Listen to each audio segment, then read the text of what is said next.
بسم الله الرحمن الرحيم. إلهي عظم البلاء وبرح الخفاء وانكشف الغطاء وانقطع الرجاء وضاقت الأرض ومنعت السماء وأنت المستعان وإليك المشتكى وعليك المعول في الشدة والرخاء. اللهم صل على محمد وآل محمد أولي الأمر الذين فرضت علينا طاعتهم وعرفتنا بذلك منزلتهم،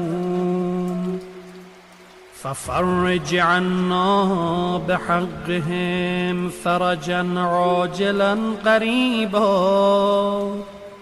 كلمح البصر أو هو أقرب. يا محمد يا علي يا علي يا محمد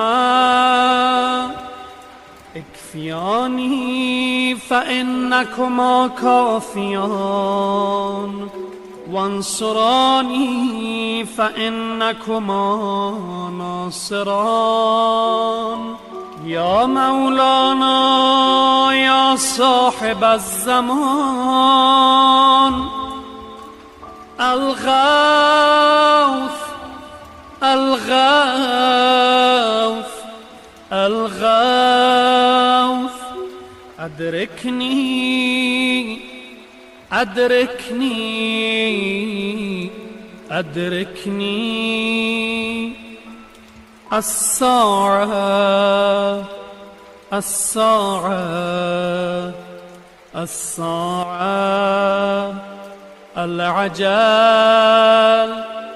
العجل العجل.